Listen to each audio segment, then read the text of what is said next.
Bismillahirrahmanirrahim. Assalamualaikum warahmatullahi wabarakatuh.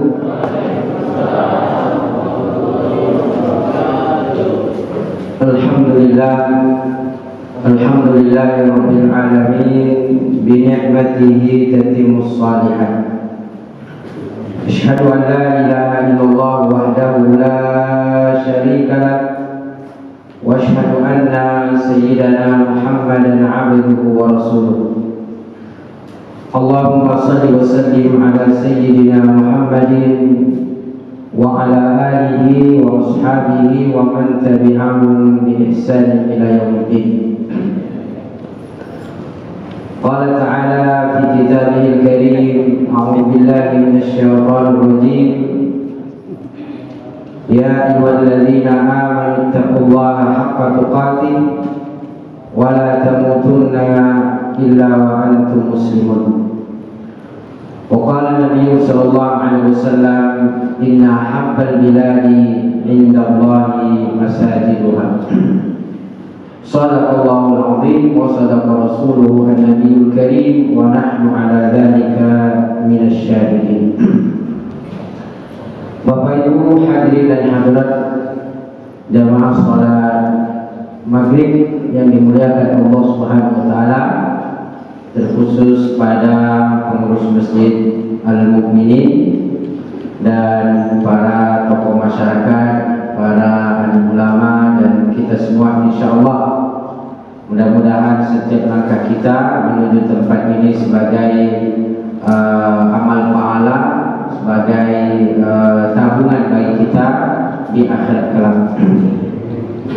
Pertama-tama kita bersyukur kepada Allah Subhanahu wa taala dan kita mengucapkan alhamdulillahirabbil alamin. Karena dengan nikmatnya lah kita bisa berada di tempat yang baik, di tempat yang dicintai oleh Allah Subhanahu wa taala.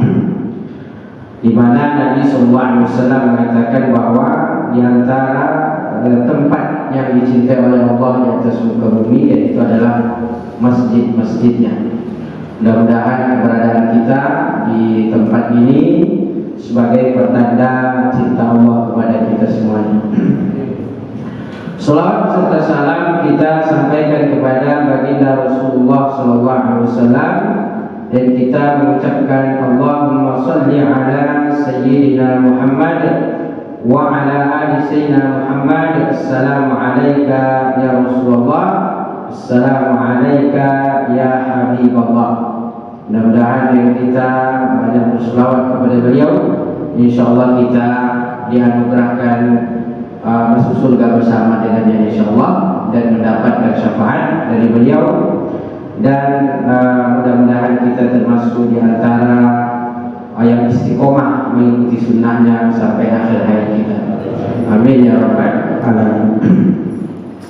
Bapak Ibu hadirin dan hadirat yang dimuliakan Allah Subhanahu wa taala, kita lanjutkan kajian kita terkait dengan fikih muamalah, yang mana kita membahas terkait dengan hukum-hukum Allah Subhanahu wa taala yang berkaitan dengan interaksi kita sesama manusia. Karena di dalam fikih ini ulama selain membahas terkait dengan fikih ibadah yang berkaitan dengan thaharah kita, yang berkaitan dengan sholat kita, berkaitan dengan puasa kita, para ulama juga membahas terkait dengan interaksi kita di antara sesama kita sebagai manusia. Bapak Ibu hadirin dan hadirat dimuliakan Allah Subhanahu wa taala, dan kita sudah membahas tentang Islam memuliakan atau berusaha untuk menjaga agar tidak menyebabkan kepada kerusakan. Karena memang diantara daripada tujuan syariat ini, syariat Allah Subhanahu wa taala di atas muka bumi, yaitu adalah memberikan kemaslahatan. Maka sebagai muslim kita sebutkan bahwa al-muslimu, seorang muslim itu sejatinya adalah mereka yang selamat tangannya dari mengancam orang lain. Jadi kalau dia sebagai muslim, maka orang lain dia merasa tenang dari dirinya, keberadaannya, ancaman jiwanya, ancaman kehormatannya, dan mungkin juga ancaman terkait dengan hartanya. Itulah hakikat atau kata Nabi SAW, sejatinya seorang muslim. Jadi dia memang bagaimana ya, Islam kan maknanya artinya kebaikan, kedamaian, ketenangan. Nah itu diantara daripada risalah Nabi Muhammad SAW. Nabi Muhammad SAW itu sampai orang kafir pun merasa aman hartanya. Jadi Nabi SAW dititipi banyak harta oleh orang-orang Quraisy Mekah. Sampai ketika beliau mau hijrah ke Madinah, itu beliau meminta kepada sahabatnya yang masih ada di Mekah, di antaranya adalah sepupu beliau Ali bin Abi Thalib radhiyallahu anhu. Beliau mengatakan bahwa kembalikan nanti titipan-titipan orang yang ada padamu. Jadi memang merasa aman, tentram orang lain yang ada di sekitarnya. Lalu kemudian Allah Subhanahu wa taala menurunkan hukumnya. Maka di dalam syariat kita ini ada hal-hal yang diharamkan oleh Allah Subhanahu wa taala. Ada hal-hal yang dilarang. Maka karena memang Allah Subhanahu wa taala maha di atas segala-galanya. Allah Subhanahu wa taala maha berkehendak. Maka di antara sifat Allah Subhanahu wa taala, sifat 20 di antaranya adalah iradah. Sifat iradah, sifat 20. Wujud qiyam maqam, khalaqatul hawadisi, qiyamu binafsihi, dan seterusnya nanti sampai kepada iradah, berkehendak, qudrah, maha mampu. Jadi Allah Subhanahu wa taala maha berkehendak. Apapun yang Allah kehendaki sangat mudah bagi hamba-Nya. Idza aradallahu syai'an ay yaqula lahu kun fayakun. Kalau Allah berkehendak terhadap sesuatu, maka kun fayakun, jadi. Itu Allah Subhanahu wa taala. Maka tidak ada yang sulit bagi Allah Subhanahu wa taala. Tetapi Allah Subhanahu wa taala mengatakan, dan ini sudah dikaji oleh para ulama-ulama kita, bahwa ketika Allah Subhanahu wa taala memberikan larangan, maka disertai dengan alasan logis. Nah, jadi walaupun tadi Allah maha berkehendak, Allah Subhanahu wa taala bebas dengan larangannya, dengan perintahnya, tetapi Allah Subhanahu wa taala tidak menunjukkan kesemena-menaannya. Allah Subhanahu wa taala biasanya kalau memberikan larangan maka disertai dengan ada istilahnya illah, ada sebabnya, ada alasannya.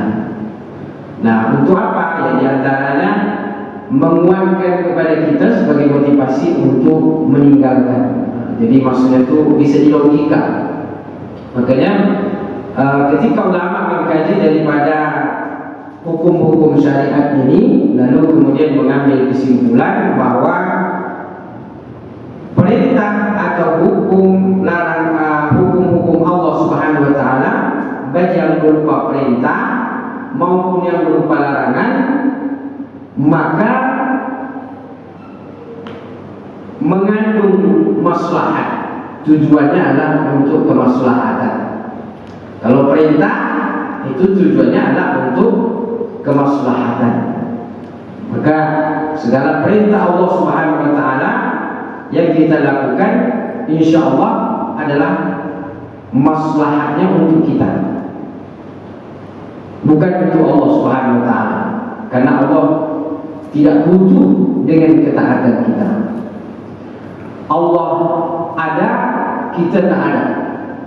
Karena Allah walam yakun syai' ma'a. Allah ada dan tidak ada yang bersamanya. Memang hanya Allah. Tidak ada manusia, tidak ada makhluk, tidak ada apa-apa, tidak ada bumi, tidak ada langit, tidak ada aras, tidak ada, pokoknya tidak ada. Tidak ada arah yang benar, tidak ada bawah, atas, kiri, kanan, belakang, depan, tidak ada semua itu. Allah ada tanpa ada semua, bahkan tidak ada waktu ketika itu. Karena semua selain Allah Subhanahu wa taala itu punya permulaan, punya penciptaan. Nah, maka sifat Allah lah yang qadim, yang tidak punya permulaan. Itu tauhid sederhana, tauhid permula dalam kajian sifat 20. Artinya Allah ada tanpa ada apapun. Maka oleh karena itu Allah tidak bisa disifati terkait dengan arah atas, bawah, atau Allah di mana, tidak bisa. Kenapa? Karena Allah ada sebelum ada semua itu. Nah, itu dalam kajian kita tauhid pemula kita di kajian sifat 20. Lalu kemudian bagaimana? Kemudian ada orang-orang yang menyalahkan, membid'ahkan akidah yang sudah mantap ini, yang sudah dari generasi ke generasi, lalu kemudian menyalahkan. Nah, bagaimana kita mau tinggal diam tidak menjawab? Nah, maka di situ berkewajiban kita menjaga, membela, menjawab setiap syubhat, setiap orang yang menyalahkan daripada keyakinan kita yang benar. Kalau tidak nanti orang ragu, ini betul apa enggak keyakinan saya ini? Tiap hari disalahkan. Wah, jadi orang ragu, keyakinan saya betul apa enggak ini? Udah yakin, ragu nih. Takutnya kita yakin, tapi anak kita nanti, anak kita mengatakan, dulu orang tua saya ahli bid'ah, ahli sesat, akidahnya tidak betul. Kita pun meninggal, anak kita dikatakan kita sebagai ahli bid'ah, ngaji tidak mau, baca Quran tidak mau. Kenapa? Bid'ah, sesat. Na'udzubillah. Nah, jadi Allah Subhanahu wa taala berkehendak itu standar sekali iradah. Tetapi kehendak Allah Subhanahu wa taala, kata para ulama, itu segala perintahnya adalah tujuannya untuk maslahat kita, kemaslahatan kita sebagai hamba. Maka oleh karena itu Allah Subhanahu wa taala mengatakan, in ahsantum li anfusikum. Kalau engkau berbuat baik, maka pada hakikatnya engkau berbuat baik kepada dirimu sendiri. Nah, jadi kalau kita berbuat baik itu pada hakikatnya kita berbuat baik kepada diri kita sendiri. Karena ibadah itu maslahatnya adalah kembali kepada kita. Begitu juga ketika Allah Subhanahu wa taala melarang, maka juga larangan Allah Subhanahu wa taala itu bertujuan untuk menepis atau menyingkirkan segala mudarat yang ada di dalam hidup kita, agar tidak terjadi mafsadah, tidak terjadi kerusakan, tidak terjadi perselisihan, tidak terjadi nizah, perkelahian di antara kita. Maka ada hal-hal yang dilarang oleh Allah Subhanahu wa taala. Kenapa Allah ciptakan lalu kemudian dilarang? Itu nanti kita bisa ada hikmah. Allah Maha berkehendak tadi. Tapi Allah Subhanahu wa taala berkehendak menciptakan sesuatu yang mudarat, bentuk rahmat dan kasih sayang Allah Subhanahu wa taala, mengirimkan seorang rasul. Lalu kemudian rasul ini menjelaskan kepada kita bahwa sesuatu ini tidak baik untuk tinggalkan. Itulah larangan. Nah, larangan ini di dalam ilmu fikih disebut dengan, dalam ilmu usul fikih disebut dengan an-nahyu, larangan. Wala taqrabuz zina, jangan engkau dekati zina. Nah, itu larangan. Wala ta'kulu amwalakum bainakum bil batil, Jangan kalian memakan harta di antara kalian secara batil. Nah, jadi apa namanya, larangan itu apa namanya, Allah Subhanahu wa taala memberikan dalam Al-Qur'an atau dari hadis Nabi sallallahu alaihi wasallam berupa larangan. Jadi ada larangan-larangan. Nah, biasanya larangan ini kadang-kadang menunjukkan keharaman, dan itu yang asli, bahwa ketika dilarang oleh Allah Subhanahu wa taala maka dia haram. Ya, kalau perintah hukum asalnya wajib.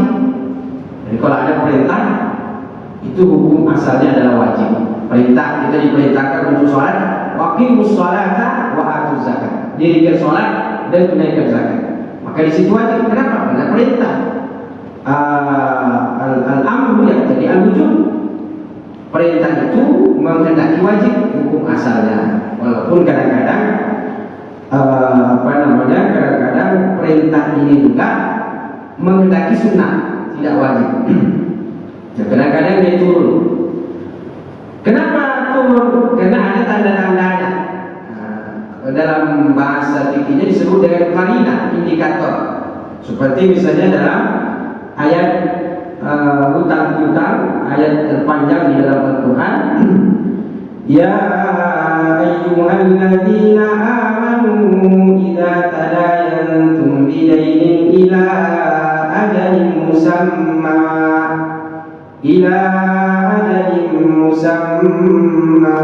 faktubu.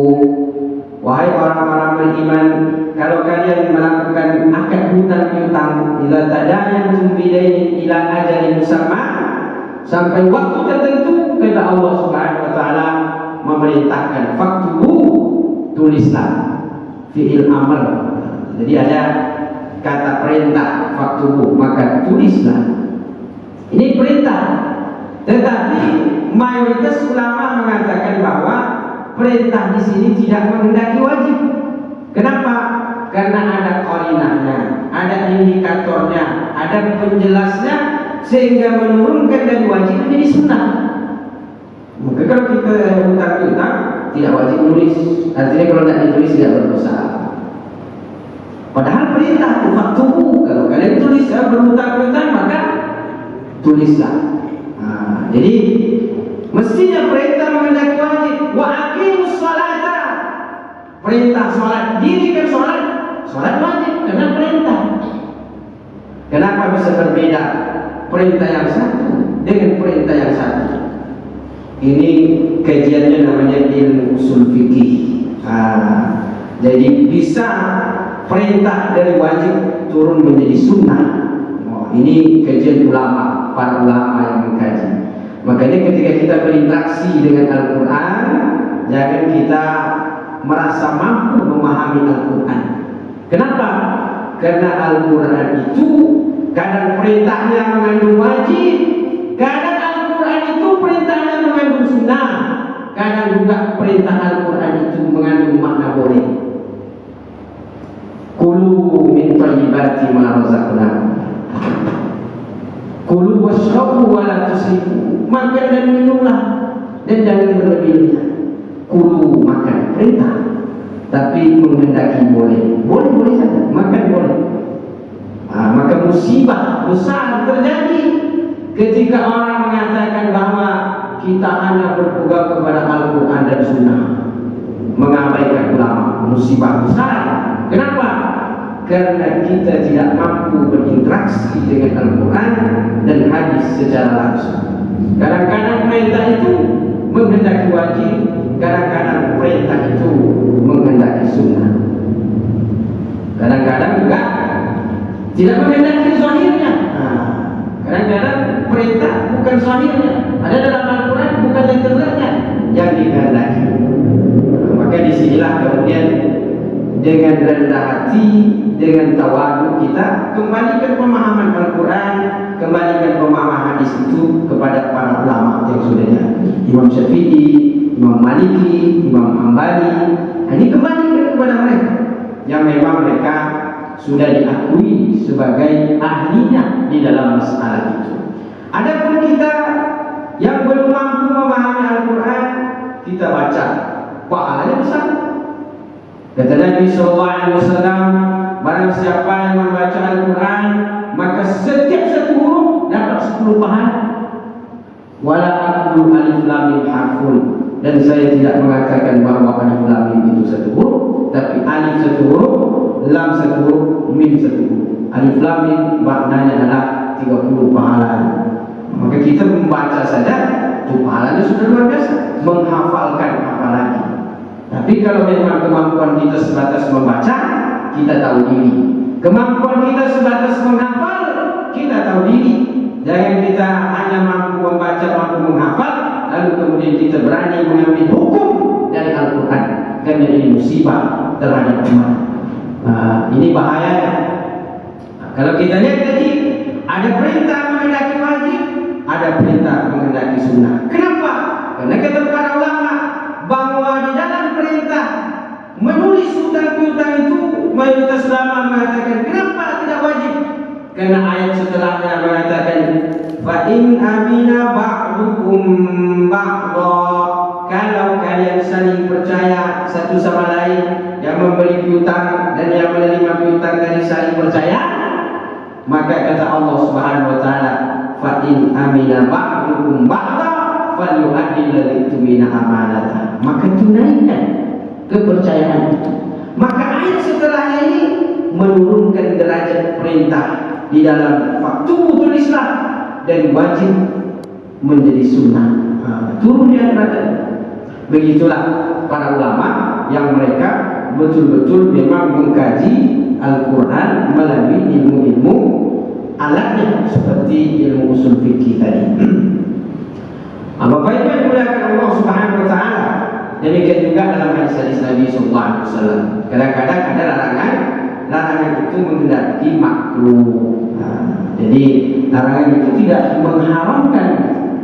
Jadi ini banyak, terutama dalam masalah adab. Dalam masalah adab seperti apa misalnya?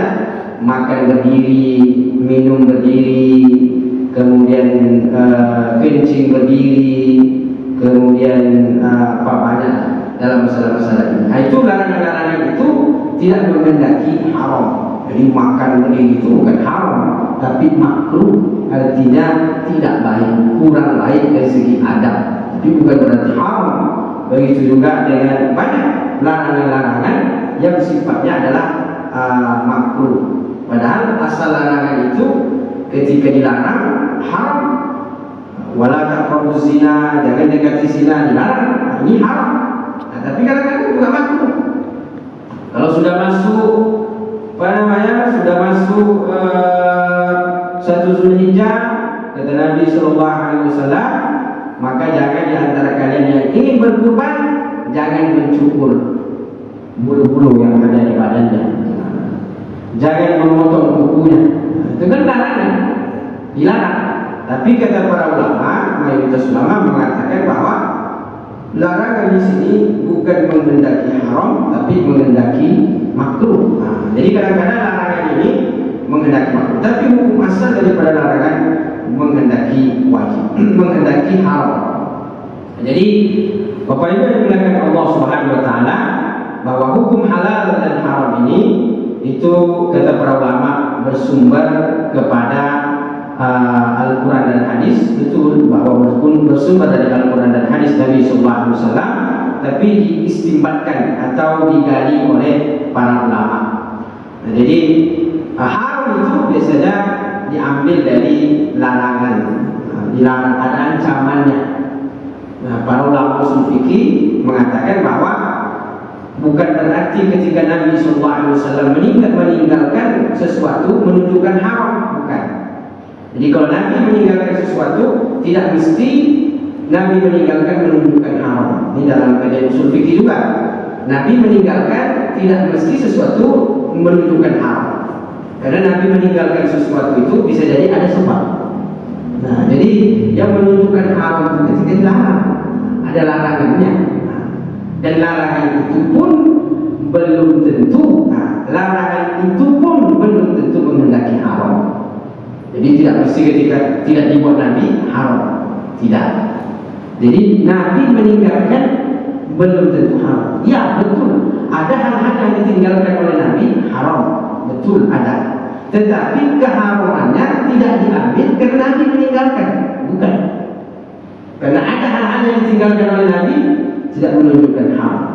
Nabi SAW pernah bertamu ke suatu kaum, lalu kemudian beliau disuguhi makanan, bervariasi makanan. Di antara yang disuguhkan kepada beliau itu adalah namanya dok. Dok ini kadal, kadal bulu, kadal bulu. Ini kadal lah istilahnya. Lalu kemudian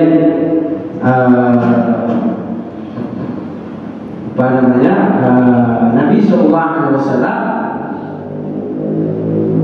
tidak memakan daripada kadal itu, padahal disuguhkan kepada beliau.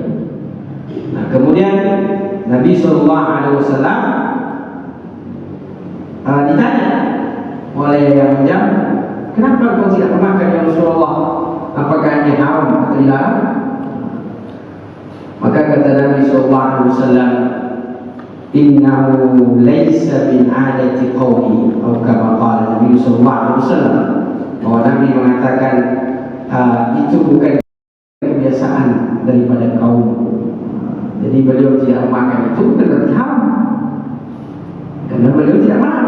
Maksudnya itu beliau tidak mengatakan jangan kalian makan.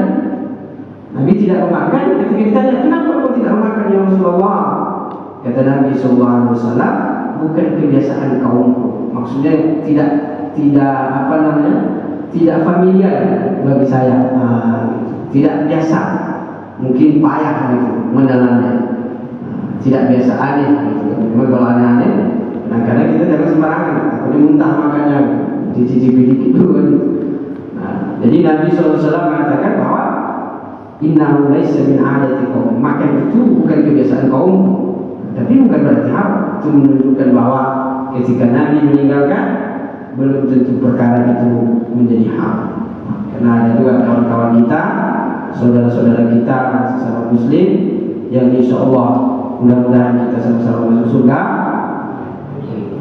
tetapi tidak apa-apa berdebat di dunia ilmiah untuk menghilangkan fitnah, karena memunculkan fitnah, memunculkan menyalahkan, memunculkan fanatisme, merasa benar sendiri, ini bahaya. Di sini bahaya. Kalau bersaudara, alhamdulillah kita bersaudara, hati kita cinta dengan saudara kita. Karena Nabi SAW mengatakan bahwa tidak sempurna iman kita kalau kita tidak cinta dengan saudara kita. Justru tanda cinta kita itu adalah kita mengajak untuk agar tidak fanatik, kita mengajak untuk tidak mudah menyalahkan, kita mengajak di antara ada perbedaan ulama itu jangan menyalahi sesuatu yang sudah lumrah terjadi di tengah masyarakat. Selagi itu ada dalilnya. Nah, kita kan dalilnya mazhab Syafi'i, kita kan dalilnya akidah Asy'ari, kita kan dalilnya tasawuf. Semua ada dalilnya. Apa kurangnya Raja Ali Haji sebagai pengarang Gurindam 12 yang sampai hari ini dikaji, nasihat-nasihatnya luar biasa. Itu akidahnya akidah Asy'ari, sifat 20, fikihnya fikih Syafi'i, lalu kemudian jalan pendekatannya kepada Allah adalah jalan tasawuf. Nah, jadi yang sudah ada ini jangan disalah-salahkan. Kalau mau membawa silakan, amalkan sendiri, tidak usah menyalah-nyalahkan. Itu. Jadi Bapak Ibu yang dimuliakan Allah Subhanahu Wa Taala, kita bersaudara, kita semua berharap sama-sama masuk surga. Karena Nabi SAW mengatakan bahwa kullu ummati yadkhulul jannah, semua umatku masuk surga kecuali yang menolak. Siapa yang menolak ya Rasulullah? Man ata'ani dakhala jannah, barang siapa yang taat kepadaku maka masuk surga. Wa man asani, barang siapa yang ingkar kepadaku maka dialah yang menolak masuk surga. Nah, ini ada mereka mengatakan bahwa ketika tidak dibuat Nabi sesat, ketika tidak dibuat Nabi bidah, ketika tidak dibuat Nabi haram. Nah, ini dalam ilmu usul fikih ada namanya qiyas. Qiyas itu apa? sesuatu yang tidak ada dalilnya tetapi dikiaskan dengan yang ada dalilnya, sehingga dalilnya namanya dalil kias. Maka dalil itu tidak mesti dalil Quran dan hadis, tetapi para ulama juga mengakui dalil kias itu. Kias ini analogi. Maka oleh karena itu Nabi Sallallahu Alaihi Wasallam, para sahabat, mereka tidak pernah berkurban dengan kerbau. Kerbau tidak ada. Berarti kan Nabi meninggalkan. Tidak berkurban dengan kerbau. Tapi alhamdulillah di kita banyak kerbau. Bahkan banyak kita yang berkurban dengan kerbau. Bukan berarti tidak sah kurbannya, bukan berarti tidak bid'ah kurbannya, bukan berarti sesat kurbannya. Tidak. Kalau kita pakai kaidah tadi, Nabi meninggalkan, berarti bid'ah, bisa sesat. Tidak. Kenapa? Karena dikiaskan. Jadi kerbau ini dikiaskan dengan sapi. Itu namanya dalil kias. Maka ketika ditinggalkan oleh Nabi SAW, belum tentu dia adalah haram. Nah, itu larangan Allah Subhanahu wa taala. Kemudian larangan Allah Subhanahu wa taala diperjelas, diberikan alasan logis kepada kita kenapa perkara itu dilarang oleh Allah Subhanahu wa taala. Dan di antara sebab perkara dilarang oleh Allah Subhanahu wa taala, di antaranya adalah karena perkara itu mengandung kezaliman. Jadi ada kezaliman di dalamnya. Karena Allah Subhanahu wa taala mengatakan, "Inni haramtu ya ibadi, inni haramtu zulma ala nafsi." Wahai hambaku, aku mengharamkan kezaliman terhadap diriku sendiri. Jadi Allah Subhanahu wa taala mengharamkan kezaliman terhadap dirinya sendiri. Lalu kemudian Allah mengatakan, "Waja'altu bainakum muharrama," dan aku juga menjadikan di antara kalian adalah sesuatu yang haram. Fala tawalam, maka janganlah kalian saling menzalimi.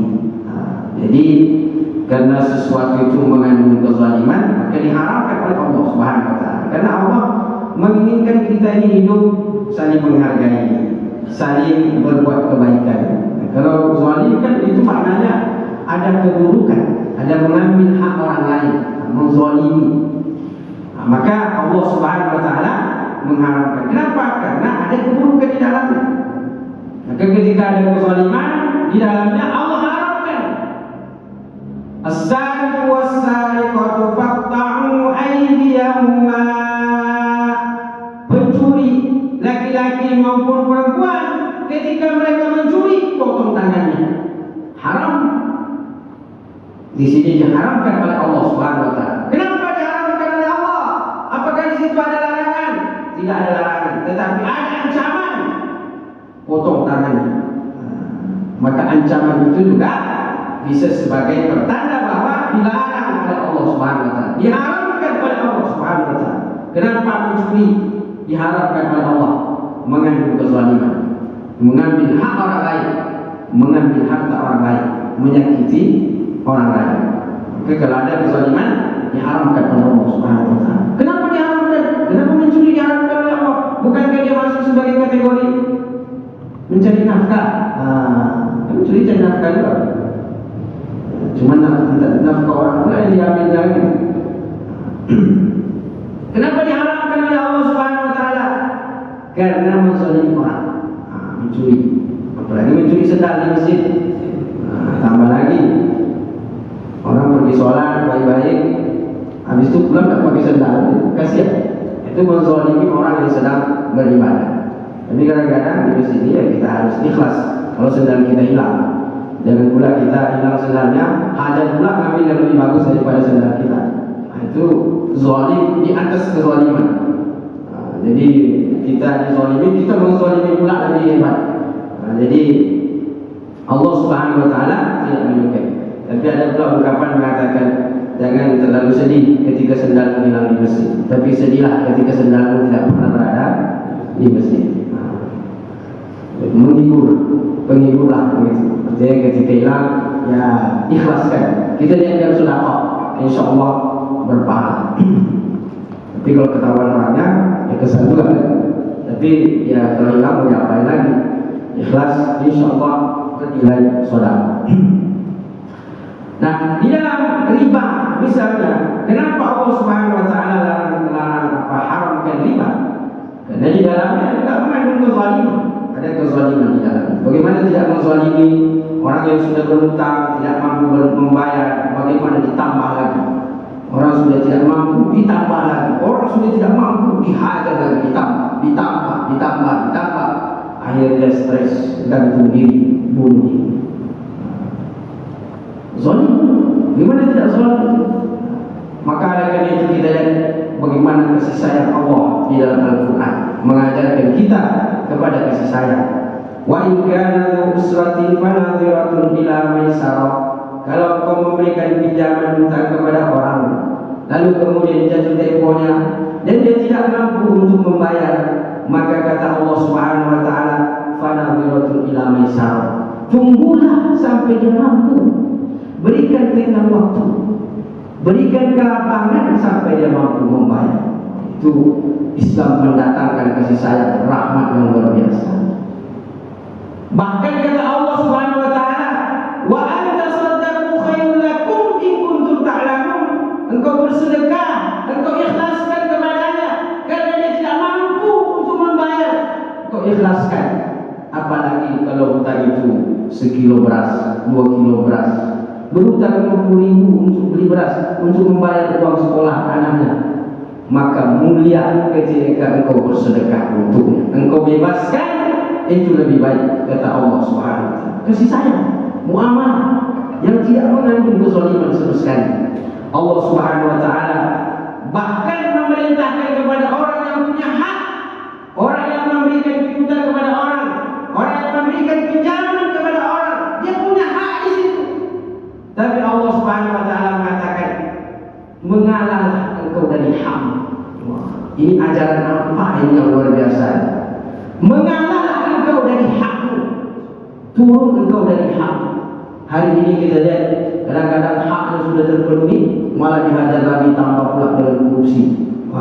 Padahal haknya sudah terpenuhi, fasilitasnya, gajinya sudah besar, semuanya sudah terpenuhi, malah dihajar lagi dengan korupsi terjunan pula. Ini tidak betul. Walaupun dia sebagai Muslim, berarti belum yang dikatakan Nabi SAW, al-muslimu man saliman muslimuna. Selamat orang, selamat harta orang. Maka di sini kita lihat Allah Subhanahu Wa Taala memerintahkan kita dalam muamalah bagaimana kita akhlaknya itu.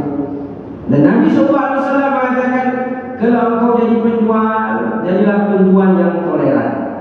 Kalau engkau jadi pembeli, maka jadilah pembeli yang toleran. Penjual toleran. Gimana maksudnya? Jangan menipu. Kalau ada aibnya, jelaskan ini aibnya. Jangan kalau nanti takut harganya jatuh. Kalau aibnya kekurangannya dikasih tahu, jangan khawatir. Rezeki Allah maha luas, sangat luas. Maka sebagai bentuk kasih sayang kita, beritahu. Walaupun ada memang begitu. Karena Nabi SAW mengatakan, al-muslimu akhul muslim. Muslim itu bersaudara. Tidak mungkin menipunya, tidak mungkin yang mengelabui. Nabi SAW mengatakan. Jadi bagaimana menjadi penjual yang toleran, pembeli yang toleran. Jangan kita minta kurang ekstrim. Berapa kan? 150, 50 aja lah. Itu mengerikan. Maka ada nilai-nilai di situ. Bahkan terkadang pun kita melihat orang yang menjajakan barangnya, mungkin kita tidak butuh dengan barang itu, tapi sebagai bentuk tolong-menolong kita boleh membelinya. Tidak butuh barangnya. Apakah tidak mubazir? Nah, Allah mengatakan innal mubazzirina kanu ikhwana syayatin. Orang yang mubazir bersaudara dengan syaitan. Kita beli tidak butuh. Tetapi kata para ulama, di dalam sedekah, di dalam menolong, tidak ada istilah mubazir. Kita berhenti di lampu merah, datang orang menjajakan, ibu-ibu yang sudah tua renta atau yang cacat menjajakan keripik. Keripiknya tidak menarik, kita tidak tertarik. tetapi jadilah kita sebagai pembeli yang di dalamnya ada nilai menolong. Tidak butuh, memang tidak butuh, benar tidak. Tetapi barangkali itu adalah hajatnya. Dia berhajat, dia tidak ingin mengulurkan tangannya untuk meminta-minta. Dia tidak ingin menghinakan dirinya di depan manusia, meminta dengan tangan hampa. Tetapi melalui barang yang dia dagangkan itu berharap ada rezeki yang diberikan Allah. Maka kita tidak butuh, tetapi kita membelinya. Beli, kalau kita tidak mau makan, berikan kepada orang yang mau makan. Itu luar biasa. Sedekah. Ada orang menjual koran, kita lihat koran ini juga sebulan yang lalu tanggalnya ini. Apa yang kita baca? Tapi karena dia payah menjual itu saja, payah dia jalan. Kita tidak butuh membacanya, kita tidak membutuhkannya, tetapi karena toleransi tadi, kasih sayang tadi, nilai-nilai yang diajarkan oleh Rasulullah tadi, kita tidak membutuhkan. Orang di rumah sudah banyak, sudah menumpuk, tapi kita beli. Tujuannya untuk apa? Menolong. Ini muamalah di dalam Islam. Jadi jangankan kezaliman, hak saja kita diperintahkan oleh Allah untuk turun dari hak kita demi menolong, membantu orang lain. Muamalah di dalam Islam tidak ada tandingannya. Ini kalau kita amalkan, masya Allah, semua muamalah kita aman, tentram, damai. Itulah nilai-nilai Islam yang sesungguhnya. Maka Bapak Ibu yang dimuliakan Allah Subhanahu wa taala, kata para ulama bahwa di antara sebab sesuatu itu diharamkan karena dia mengandung kezaliman. Ketika dia mengandung kezaliman, maka diharamkan oleh Allah Subhanahu wa taala. Dan zalim ini sangat berbahaya karena bisa mengikis amal pahala kita, bisa menghabiskan. Kezaliman itu di akhirat akan dibayar dengan kezaliman. Maka ketika kita meninggal membawa kezaliman, maka bahaya bagi hidup kita. Maka itulah sebabnya Nabi SAW ketika datang seorang sahabat meminta, ketika harga-harga lagi naik meninggi harga-harga barang-barang naik seperti kita sekarang, minyak naik, tapi alhamdulillah sudah lumayan. Datanglah seorang mengatakan, ya Rasulullah, sahilana, wahai Rasulullah, tetapkanlah harga. Apa kata Nabi SAW? Allah, innallaha was-sa'il musa'ir. Sesungguhnya Allah Subhanahu wa taala yang menetapkan itu. Maksudnya dengan ketetapannya dan kudratnya. Artinya kondisi dan keadaan, penawaran dan permintaan, kondisi pasar. Karena memang harga itu di dalam ekonomi Islam juga sama, ditentukan oleh keadaan pasar, penawaran dan permintaan. Tetapi selagi tidak ada kezaliman di dalam. Kalau ada kezaliman di dalam, maka pemerintah boleh masuk mengambil kebijakan. Nah, maka kata Nabi SAW, itu sudah menjadi ketentuan Allah. Saya tidak mau bertemu dengan Allah, maksudnya meninggal, menzalimi orang ketika menentukan harga. Nah, maka Nabi SAW sangat menghindari kezaliman. Beliau sebelum meninggal mengumpulkan para sahabatnya dan mengatakan kepada sahabatnya, siapa di antara kalian yang pernah kezalimi, maka balaslah saya pada hari ini. Berdirilah seorang mengatakan, ya Rasulullah, engkau pernah memukul kendaraan, tapi aku yang kena di belakang. Engkau tidak sengaja. Aku hari ini ingin membalas. Sahabat gerak melihatnya, mau dipukulnya, tapi kata Nabi jangan. Biarkan dia mendapatkan hak. Lalu kemudian ketika dipersilakan, dia makin memancing emosi para sahabat yang lain. Apa kata beliau? Waktu itu aku tidak pakai baju ya Rasulullah. Jadi dia meminta membuka baju Nabi SAW. Gimana tidak geram? Apalagi itu ada Umar bin Khattab radhiyallahu anhu. Itu gimana nggak naik emosinya? Tapi Nabi SAW menahan. Tapi ketika Nabi sudah membuka baju, apa yang beliau lakukan? Beliau peluk Nabi SAW, sentuhkan kulitnya dengan kulit baginda Rasulullah SAW. Apa kata beliau? Inilah yang aku kehendaki ya Rasulullah, agar kulitku bersentuhan dengan kulitmu. Dan aku yakin bahwa kulit yang bersentuhan dengan kulitmu akan tidak disentuh oleh api neraka. Walaupun kisah ini diperselisihkan oleh para ulama, diperdebatkan tentang kesahihannya, tetapi bisa saja menjadi motivasi bagi kita karena kembali lagi bahwa hadis-hadis yang lemah bisa sebagai motivasi bagi kita. Sama dengan puasa di bulan Rajab ini, kebanyakan motivasi hadisnya itu adalah hadis yang lemah, tapi boleh kita amalkan. Karena kata para ulama, hadis-hadis lemah bukan dibuang, tetapi dia boleh diamalkan dalam perkara-perkara yang sifatnya sebagai motivasi. Wallahu ta'ala a'lam. Barangkali itu yang bisa saya kaji dan bisa sampaikan, mudah-mudahan memberikan manfaat. Sebelum habis waktu, barangkali ada diskusi atau tanya jawab yang mau disampaikan, dipersilakan.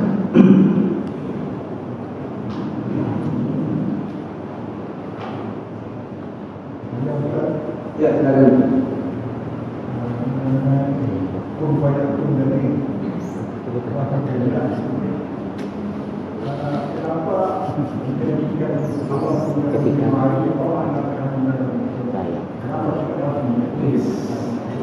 Apa itu Bang?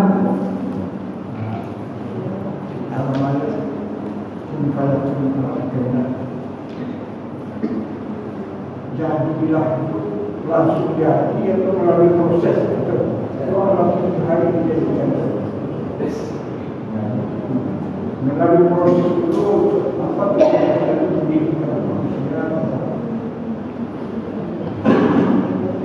ya, memang Allah Subhanahu wa taala memberikan kullu fi'lihi bil hikmah. Setiap perbuatan Allah itu mengandung hikmah bagi kita. Jadi hikmahnya itu. Nah, kenapa Allah Subhanahu wa taala menciptakan manusia pakai proses, pakai perantara? Ada hal-hal, jadi ada hal-hal yang diciptakan pakai proses, ada juga yang tidak pakai proses secara langsung, tapi ada yang pakai proses. Nah, ini tujuannya untuk apa? Ini mengajarkan, di antara hikmahnya adalah mengajarkan kepada kita bahwa Allah Subhanahu wa taala terkadang melibatkan sebagian makhluknya. Misalnya apa? Menciptakan manusia kita ini melibatkan orang tua kita. Kemudian juga Allah Subhanahu wa taala menurunkan Al-Qur'an, dan Allah Maha menurunkan secara langsung, tapi melibatkan malaikat Jibril. Di situ Allah mengajarkan kepada kita bahwa Allah Subhanahu wa taala menginginkan kepada kita mengambil hikmah dari apa yang diperbuat oleh Allah Subhanahu wa taala, bahwa Allah sendiri yang maha kuasa, Allah sendiri yang maha mampu di atas segala-galanya, tetapi Dia kadang-kadang melibatkan makhluk yang lain, mengajarkan kepada kita, apalagi kita sebagai hamba, sebagai makhluk yang memang kata Allah Subhanahu wa taala, khuliqal insanu dha'ifa. Manusia itu diciptakan dalam keadaan lemah, maka otomatis kita tidak bisa terlepas dari pertolongan orang lain. Sehebat apapun kita, setinggi apapun kuasanya, sebanyak apapun hartanya, maka dia tidak akan bisa terlepas dari orang lain. Makanya Allah Subhanahu wa taala di dalam perbuatannya kadang-kadang mengatakan inna, sesungguhnya kami, bukan mengatakan saya. Tapi memang kadang-kadang ada kata saya. Kalau menunjukkan tentang keagungannya, tentang kebesarannya, bahwa itu tidak bisa dilakukan oleh siapapun, maka Allah Subhanahu wa taala mengatakan ana rabbukum, innani anallah. Tapi ketika sesuatu perbuatan itu melibatkan makhluknya, maka Allah Subhanahu wa taala pakai inna anzalnahu fi lailatul qadar. Sesungguhnya kami turunkan Al-Quran itu di malam Lailatul Qadar. Kami turunkan. Kenapa Allah mengatakan kami turunkan? Kenapa Allah tidak mengatakan aku turunkan, saya turunkan? Tapi Allah mengatakan inna, kami turunkan. Kami turunkan. Kenapa? Karena di situ ada malaikat Jibril yang ikut serta. Jadi begitulah kira-kira, pasti ada hikmah. Setiap perbuatan Allah Subhanahu wa taala mengandung hikmah, dan hikmah ini kalau kita kumpulkan hikmah ini sangat banyak. Karena para ulama mengambil hikmah, mengambil hikmah hikmah itu kadang-kadang berbeda para ulama menarik kesimpulan hikmah, ada ulama yang lain mengambil hikmah. Jadi apa namanya, hikmah itu adalah sebagai pengajar bagi kita sebenarnya. Jadi setiap hikmah itu mengandung pelajaran, karena memang Allah Subhanahu Wa Taala menghendaki kita mengambil pelajaran, mengambil iktibar. Itu kira-kira. Wallahu a'lam. Baik, waktu sudah masuk. Terima kasih dan mohon maaf atas segala salah dan khilaf. Mudah-mudahan apa yang saya sampaikan ini pada hakikatnya menjadi nasihat bagi diri saya sendiri, dan apa yang baik mudah-mudahan bermanfaat bagi kita, dan apa yang tidak baik dan yang kurang tepat atau bahkan yang salah itu mungkin adalah kelemahan saya sebagai manusia yang dhaif. Terima kasih dan mohon maaf bila itu walidaya walidaya. Subhanallahumma wa bihamdika asyhadu an la ilaha illa anta astaghfiruka wa atubu ilaik. Wassalamualaikum warahmatullahi wabarakatuh.